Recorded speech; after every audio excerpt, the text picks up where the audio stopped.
नमस्कार श्रोतेहो, आकाशवाणी नागपूरच्या वृत्त विभागातर्फे प्रस्तुत दृष्टिक्षेप या कार्यक्रमात मी आभाराणी पटवर्धन आपणा सर्वांचं स्वागत करते. नुकताच पाली भाषेला अभिजात भाषेचा दर्जा प्राप्त झालाय. पाली भाषेतील प्राचीन बौद्ध साहित्य आणि पाली भाषेला अभिजात दर्जा मिळण्याचं कारण तसंच त्या भाषेचं महत्त्व जाणून घेण्यासाठी आज आम्ही आमंत्रित केलं आहे राष्ट्रसंत तुकडोजी महाराज नागपूर विद्यापीठाचे पाली भाषा आणि बुद्धिस्ट स्टडीजचे प्राध्यापक डॉक्टर नीरज बोधी यांना. नमस्कार सर. नमस्कार मॅडम. आपलं आमच्या दृष्टिक्षेप या कार्यक्रमात हार्दिक स्वागत आहे.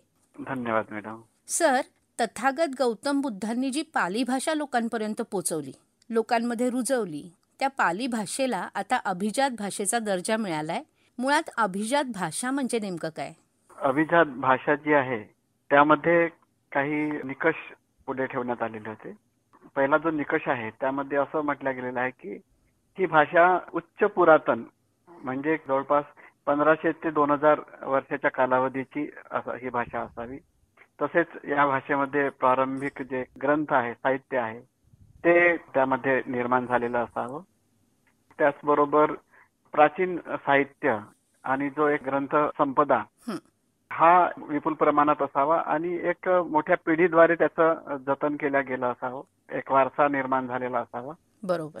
त्याचबरोबर एक ज्ञान ग्रंथाची परंपरा त्या भाषेमध्ये असावी आणि त्याचं जे गद्यमय स्वरूप आहे, पद्यमय स्वरूप आहे किंवा शिलालेखांचं जे स्वरूप आहे ते सुद्धा त्या भाषेमध्ये असावं. या प्रकारे काही निकष होते. आणि अभिजात भाषा जी आहे आणि त्या भाषेचं जे साहित्य आहे ते जे काही सध्याचं स्वरूप आहे त्यापेक्षा वेगळं असू शकते, परंतु त्या शाखांचं जे आहे हे आधुनिक काळापर्यंतचा जो त्याचा प्रभाव आहे तो दिसून यावा. आणि ह्या सगळ्या संदर्भामध्ये जर आपण पाली भाषेचा विचार केला तर पाली भाषा ही या सर्व निकषांना पूर्ण करणारी आहे. अच्छा. आणि संस्कृत प्रमाणेच पाली सुद्धा एक प्राचीनतम भाषा आहे. बरोबर. या दोघींनाही भाषा भगिनी म्हणून संबोधल्या जातं. अच्छा.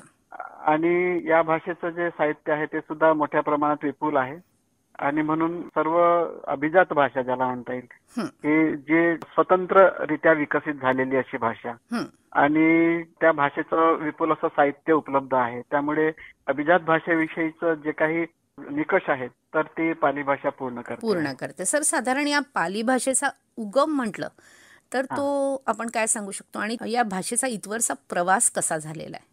हो. पाली भाषा जी आहे मुळात प्राचीन काळी प्राचीन भारतीय भाषा होती ही आणि या भारताच्या भाषेला प्राचीन काळी मागधी भाषा असं नाव होतं. आणि म्हणजे मगध प्रांतात ओरिजिन झालेली, मगध प्रांतात ती विकसित झालेली, परंतु ही सर्वत्र पसरलेली.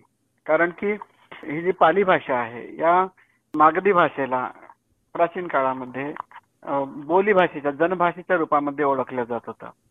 आणि ज्या प्रचलित बोली होत्या तर त्या प्रचलित बोलींमध्ये सर्व लोक म्हणजे राजापासून तर अगदी सामान्य व्यक्तीपर्यंत सर्व लोक ज्या भाषेमध्ये बोलायचे तर याच भाषेमध्ये जर आपण आपला उपदेश केला तर तो सर्वांना सारखा कळेल, वेगवेगळा कोणाला सांगायची गरज पडणार नाही. आणि म्हणून सर्वसमावेशक असलेली जी भाषा आहे त्याच भाषेमध्ये आपण उपदेश करावं असं तथागत बुद्धांना वाटलं आणि म्हणून त्यांनी या भाषेमध्ये आपला उपदेश करायला प्रारंभ केला. आणि आपल्याला दिसेल की ज्या ज्या ठिकाणी तथागत बुद्ध गेले त्यांनी तिथे उपदेश केला आणि त्या त्या ठिकाणी त्यांनी याच भाषेमध्ये त्या जनबोलीमध्येच उपदेश केला. आणि म्हणून याचं स्वरूप हे मागधी भाषा. आणि असं म्हटलं जातं की सर्वप्रथम तथागतांच्या या वाणीमुळे ही जी मागधी जनबोली आहे ही साहित्याची भाषा झाली. कारण की 45 वर्ष तथागतांनी जो सतत उपदेश केला आणि त्यानंतर मग 100 दिवसांनी त्यांच्या महापरिनिर्वाणाच्या 100 दिवसानंतर जी पहिली संगीती झाली राजगृह येथे तर त्या संगीतीमध्ये हे सगळे उपदेश संकलित केल्या गेले आणि अशा प्रकारे एक 3 पिटक म्हणजे 3 पेटारे निर्माण झाले.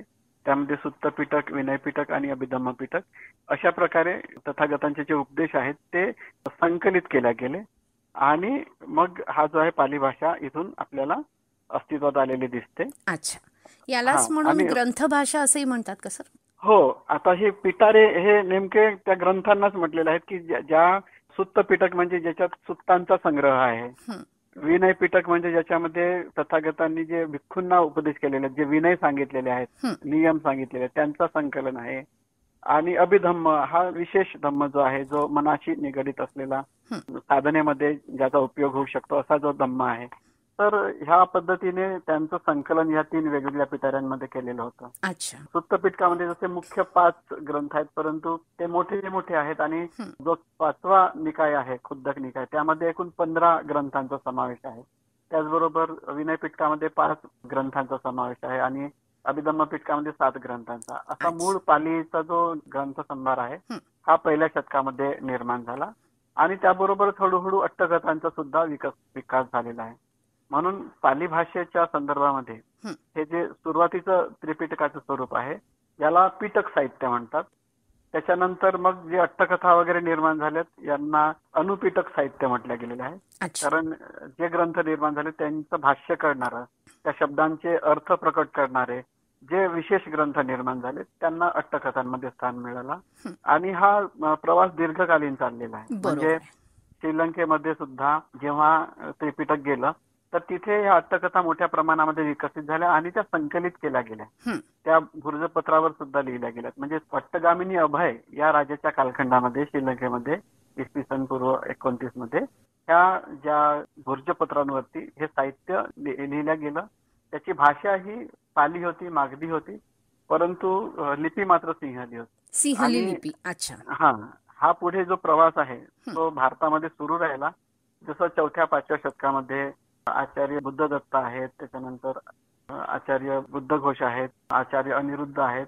यांनी वेळोवेळी श्रीलंकेमध्ये जाऊन ते सिंहली लिपीमध्ये असलेलं पाली साहित्य पुन्हा पालीमध्ये त्यांनी ट्रान्सलेट केलं, अनुवादित केलं आणि ते अच्छा. भारतामध्ये परत म्हणजे घेऊन ते आले. साहित्य श्रीलंकेमध्ये सिंहली भाषेत होतं, सिंहली लिपीमध्ये होतं लिपीमध्ये होतं. अच्छा. आणि त्या सुरक्षित होत्या. परंतु आता जवळपास नालंदा विद्यापीठापासून सगळी विद्यापीठं जे आहेत भारतातून नष्ट झाल्यामुळे तो आता साठा आपल्याला उपलब्ध होऊ शकला नाही. हां हां. परंतु पालीची फार मोठी परंपरा या भारतात लाभलेली आहे. हो सर. आणि ज्या देशांमध्ये हां. म्हणजे हा पालीचा प्रवास झाला तर तिथे जसं श्रीलंका आहे, म्यानमार आहे, थायलंड आहे, इथे मात्र ही पालीमध्ये लेखनाची जी परंपरा आहे ती कायम राहिली आणि अगदी आधुनिक काळापर्यंत या भाषेमध्ये पाली साहित्यामध्ये लेखन परंपरा ही विद्यमान आहे. अच्छा.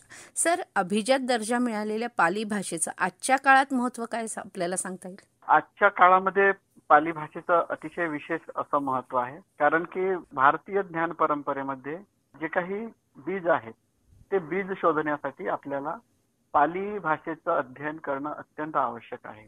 पाली भाषा जी आहे यामध्ये जे आधुनिक विषय ज्याला म्हणता येईल अशा सर्व विषयांचा समावेश त्यामध्ये होतो आणि त्या अध्ययनासाठी, इतिहास संशोधनासाठी पाली भाषेचं सुद्धा अध्ययन करणं तेवढंच आवश्यक आहे.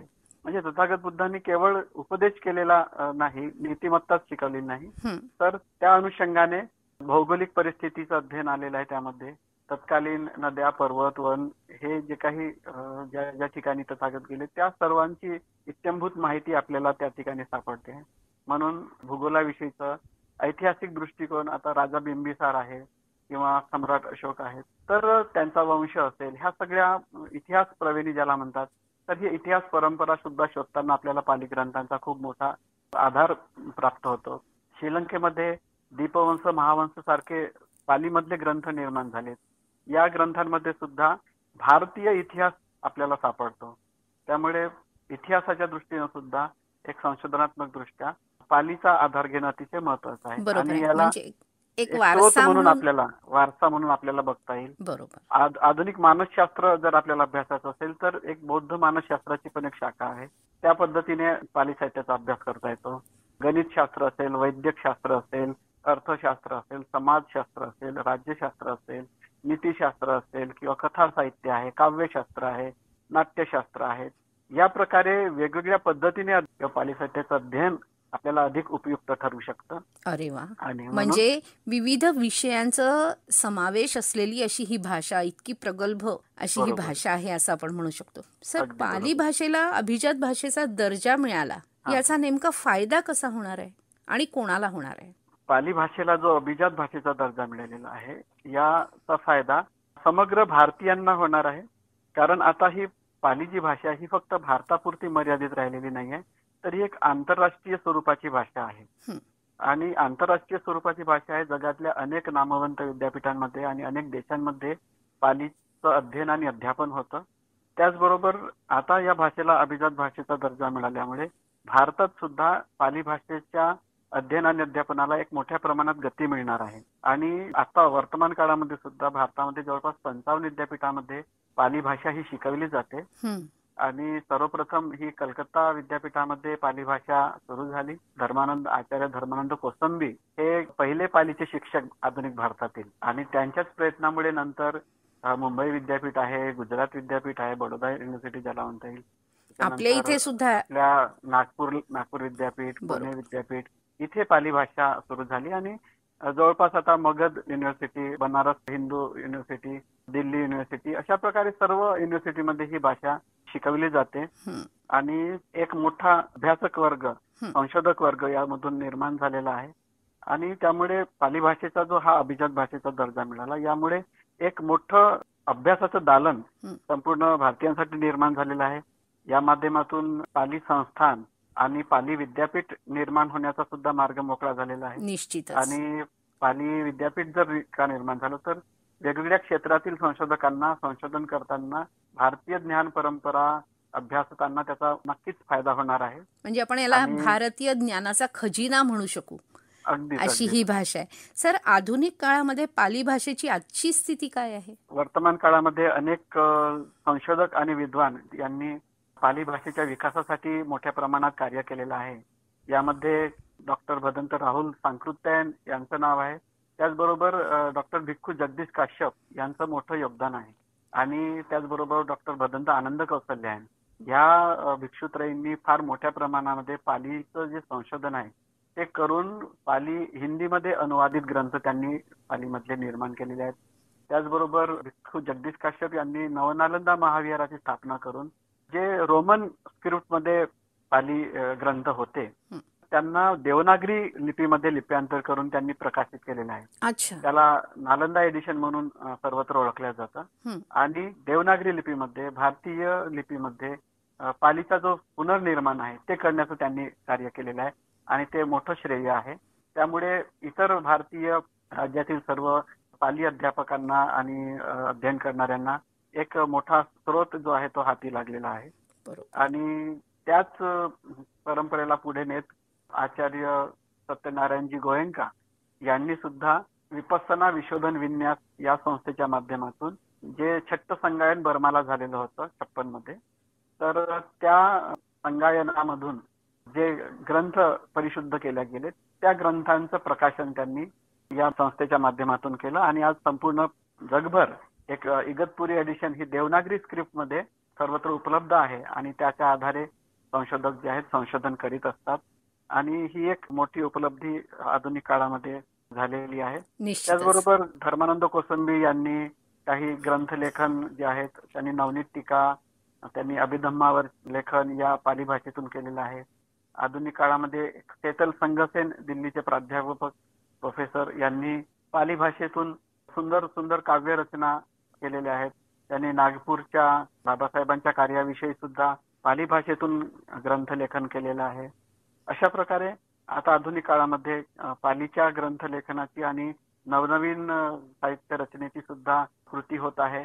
मागच्या वर्षी संस्कृत विद्यापीठाच्या वतीने एक पाली कॉन्फरन्स घेण्यात आली होती. त्यामध्ये सर्व रिसर्च संशोधकांनी पालीमध्ये त्यांचे रिसर्च पेपर सादर केलेले होते.